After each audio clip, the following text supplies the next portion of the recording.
Hello and welcome to another round review. It's round 7 time, and my oh my, did the condensed weekend give us some epic rugby, some really great moments, some historic moments, and just some moments for the pure memes or the lols. But I do have to say that we are going to be getting into a little bit of analysis. Moana Pacifica is part of that analysis, as well as a couple of the other teams. It's not going to be as concentrated this week as it is going to be a little bit about them all, seeing as there was a shorter format. We're going to get into all that and more in just a moment. But if we wouldn't mind, before heading into the video, just hit the little subscribe button down there. It really helps me grow the game, reach more followers, rugby lovers like you, and that way we can keep producing content like this on the channel. It's just me, so if you gave me a little subscribe or a like, that would be really helpful, and I'd love to hear what you think. I'll be down with you in the comments below. But without further ado, let's get straight into the video.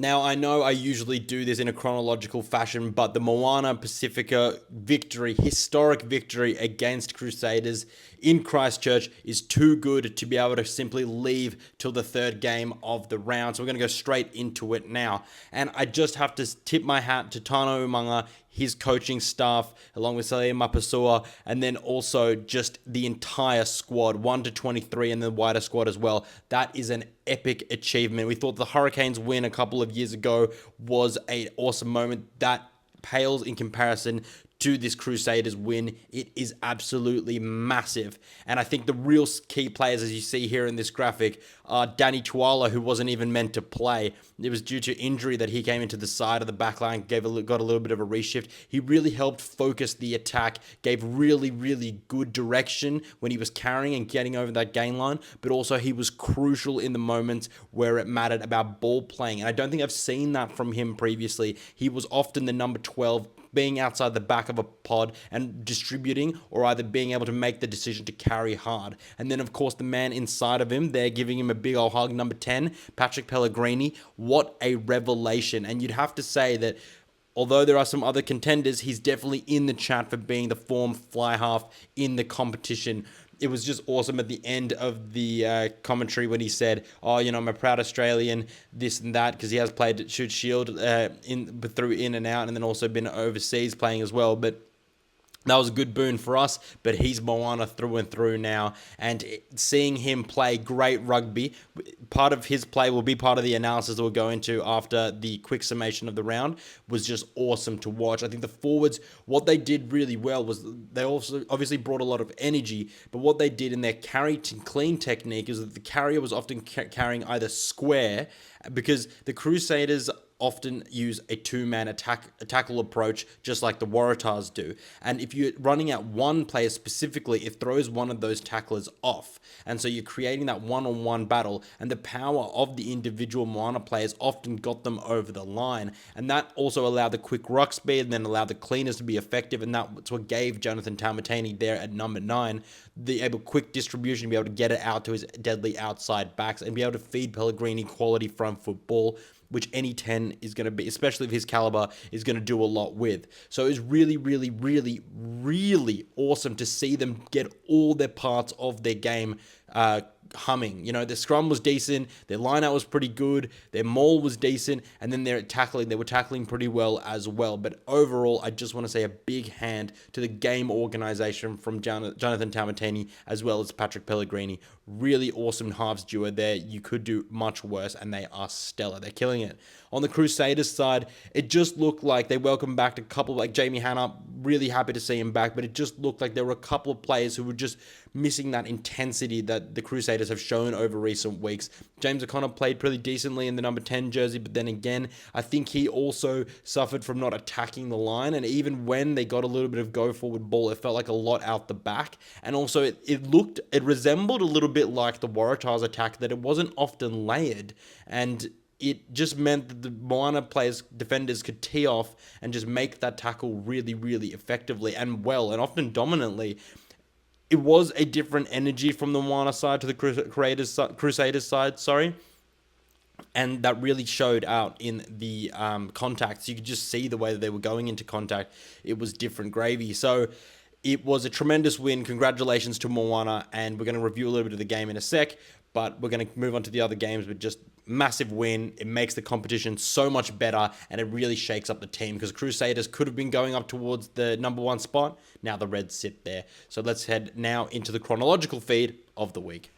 We're going to keep this brief because there really isn't too much to say, or there's actually a lot to say, and so keeping it long would actually blow out this video. But the Waratahs' absolute thrashing at the hands of the Hurricanes, who played a very, very convincing, strong game, was really difficult to watch. It was poor exits. It was a rushed breakdown because of the pressure that players like Duplessis, Karifi, Braden Yosse, Asafa Armour were playing. Isaac Walker-Leawere were putting onto the breakdown. Walker-Leawere was another player who actually came in late for an injured player. I think it was Zach Gallagher, and he played really well. He was really dominant in that contact zone, and that's exactly what the Hurricanes' brand of rugby has been traditionally.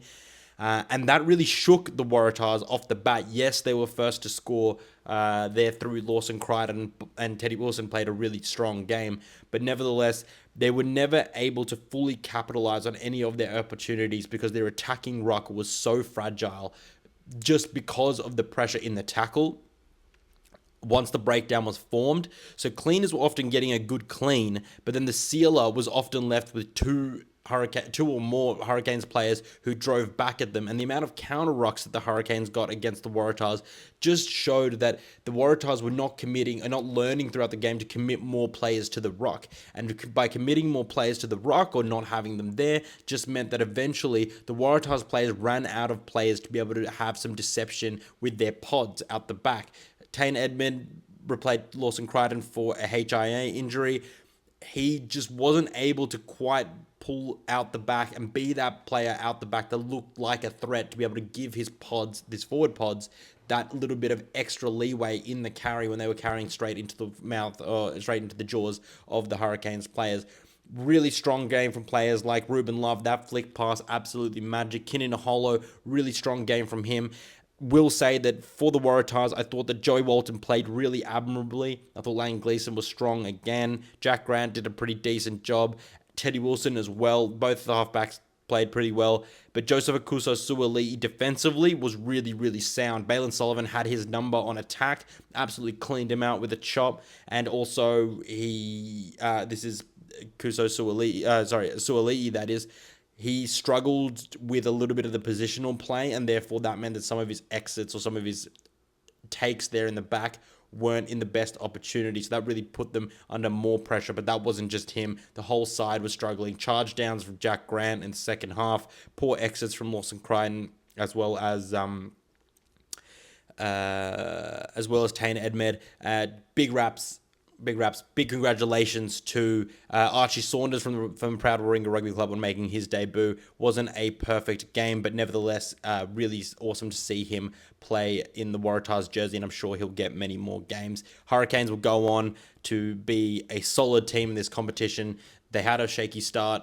This should be their standard, and going forward, you'd have to be a little bit fearful of this one. Now, in the Brumbies game, it was a really strong game from both sides, and you really saw the way that the Brumbies, even with a player like Rob Valentini, was struggling to make the gain line in dominant carries. They were able to do so through their systems, which are elite, which I've commented on previously, but the Highlanders are one of the highest, if not the highest, dominant tackling percentage team in the entire competition. And that just meant that the Brumbies running into their brick wall, because they do have a tendency to swing back at defense that is just set. That really didn't work against the Highlanders because the Highlanders were defending so well. The players were going really low, chopping them, stopping them in their tracks, and then also be able to get up to high. One player was getting up high and able to wrap that ball, and that just meant that the Brumbies were unable to get quick recycle, which meant that the defensive line was set, and that vicious cycle for them really repeated. The Highlanders were also really good at being able to challenge at the ruck and being patient in defense. But as you saw, they also had a bit of struggle at scrum time. Alan Alatoa and James Slipper really towed them up there. That was a really strong performance from the pair of them. Alan Alatoa is looking really, really great, looking like the premier tight head in Australia for the minute. and I'd have to say that the backline played pretty well. Still wanting to see more out of David Feluai. He carried pretty well, but again, we just need him to be that dominant force in the midfield if he wants to be back in the Wallabies mix for the Lions series, even the Fiji game later in the round. Apart from that, you have to see that the Brumbies are coming into this game extremely exhausted and needing a bye. That is the story that they're heading into. They've now played 7 games. They're one of the few teams that have played 7 games, and so they're going to heading into a bye. I think it's the following week, this week coming up, I think so, or the week after. But yeah, I think it's this week. And that could come at a better time for them. This is really crucial. You could see they were out on their legs at 60 minutes where the Highlanders were just kept on pounding, working away.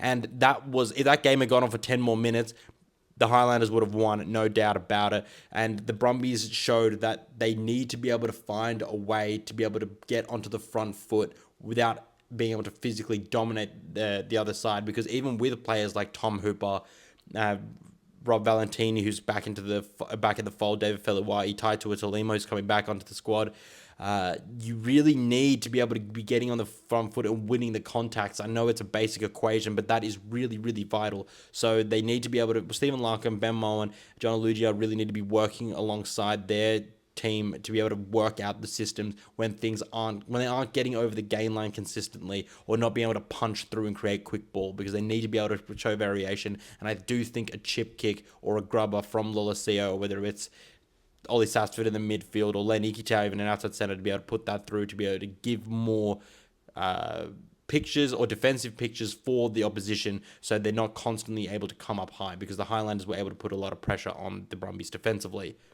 Finally, we had the Reds versus the Force Clash. This little rivalry is turning into a massive must-watch because it is entertaining. It was 21 all at halftime. You had villains, you had players going absolutely fucking balls to the wall, and it was just really good to see. There was a little bit of feel and a bit of sting and physicality in this game. I have to shout out quickly up front the big boppers. All right, Alex Hodgman for the Reds. He was scrummaging like an absolute demon, and he let the Force Pack know about it. I love that little bit of niggle between him and Nick Champion de Crepney. And then also on the other side, his exact opposite, actually, not number 1, but the man he was scrummaging against. That's actually a mouthful.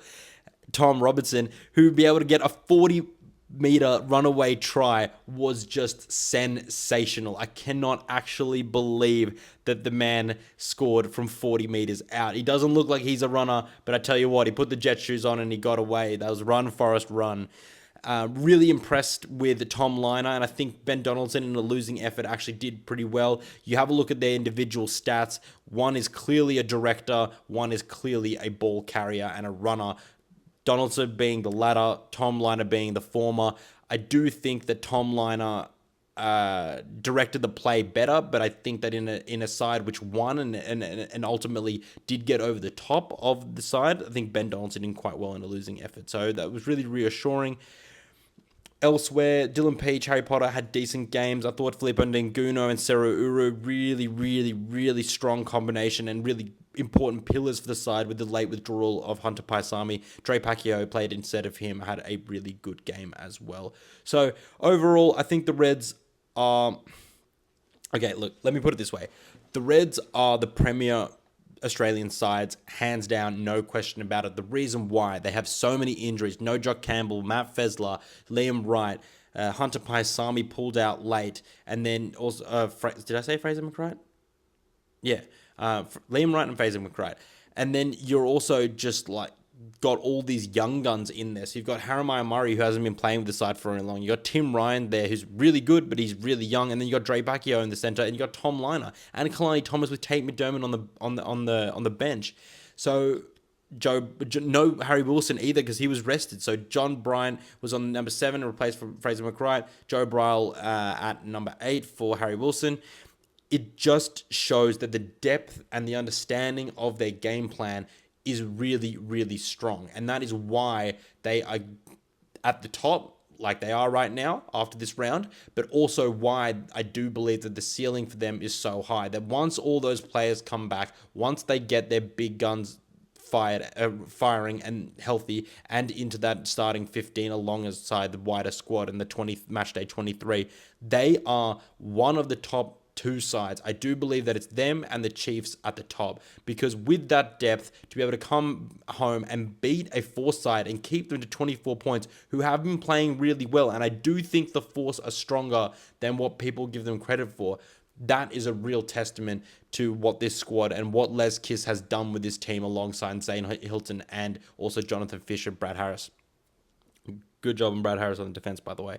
And you know, power rankings video will be coming out in a couple of weeks' time. We'll let the machinations, let the competition flow a little bit more. But it's super exciting to see that an Australian side actually is showing their depth, and that is showing in a way that they can carry across and win some games, even when they're down a couple of key starters and late withdrawals, unlike what some of the other sides were able to do. We'll head into the analysis right now. The first piece of analysis we'll be looking at today is the Moana Pacific side scoring a try against the Crusaders in the 34th minute. Now, they're coming off a line out, and it's actually not a great setup here. They get caught in midfield with Patafilo caught way behind the gain line. But you have to be watching what the players around the ball are doing, not necessarily the ones, just the ones with the ball. Tamateni does a really good job here of holding Dallas McLeod, the defender on the open side, close to the ruck, means that he can't drift. Artie Sevilla does a really good job of just holding his line. And if I'm just going to pause it here, as you can see, Artie Sevilla's line has held that defender. I think it's Levi Moore. And that means that Pellegrini has got 4 players outside of him going against Macca Springer on the wing. And Macca Springer here, not a bad defender, has to make a call. He either bites in or he holds and he hopes that Dallas McLeod, the hooker Monananu, and Levi Moore can get across. But he doesn't trust that. He doesn't hold. He doesn't wait. And that's when Pellegrini can throw this absolute miracle ball. It goes out wide. They get good pay out of this straight off the bat. But what makes it even gooder is a really strong carry and an offload to Pellegrini, to score the try. And what he does really well is he's diligent enough to score it under the posts. Now, I think you want to remember here that the biggest aspect of this try is the work that people are doing off the ball. Tamateni, yes, he's got the ball in hand, but he holds up a defender. Artie Sevilla's line, really crucial in holding up that ball once again, holding up the defenders, being a genuine threat and being a genuine option. The next clip we'll be looking at is what Moana Pacifica did so well in phase play. Yet again, they start with a line out here.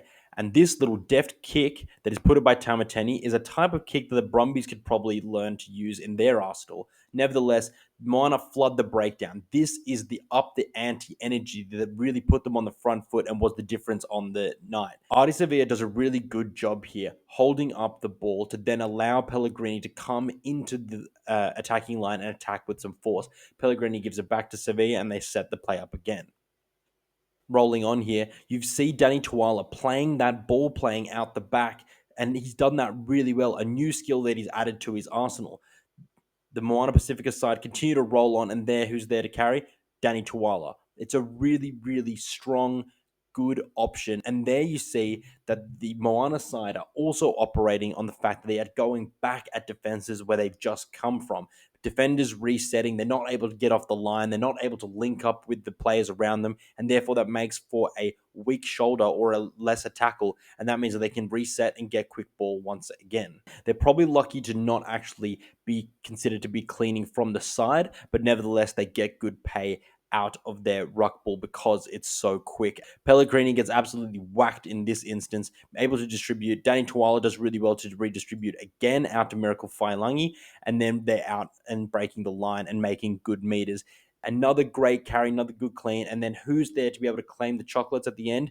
Danny Tuala. He comes from behind the attacking line into the line, and that means that it changes the defensive picture for the Crusaders, also who they need to be targeting, where their foot speed needs to be at, and that is what proves the difference, as well as his power, but also his ability to be able to power through that line depends on being able to keep the Crusaders thinking about who's actually attacking, and that deception goes a long way, coming from behind the line into the line. Really well well done and a good job from Moana Pacifica. The final clip of analysis we're looking at today is the Waratahs attack versus the Hurricanes, and I think this passage of play really typifies and describes the issues that are going on with the Waratahs attack.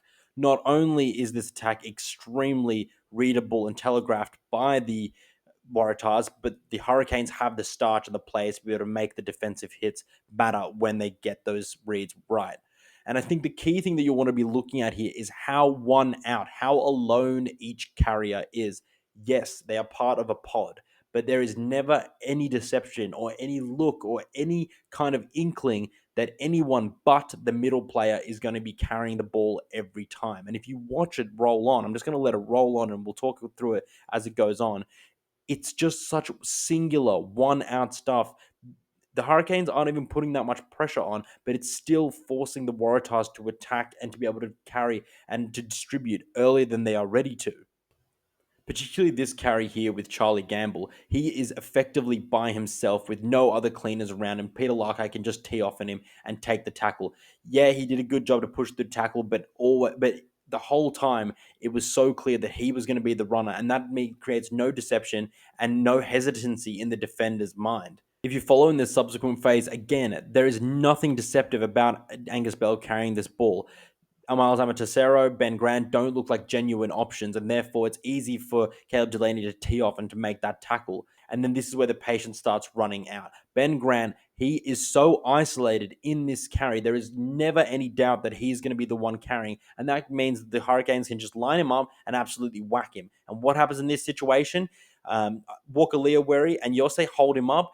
They get a maul called. It's collapsed legally, and then it's a turnover because they were going forward with the ball, and that G's them up. That passage in of itself summarizes the lack of deception, the lack of team play or team elements of their attack, and it's so obvious who's going to carry. Yeah, they're a big pack. Yes, they were a bigger pack than the Hurricanes, but it doesn't actually matter.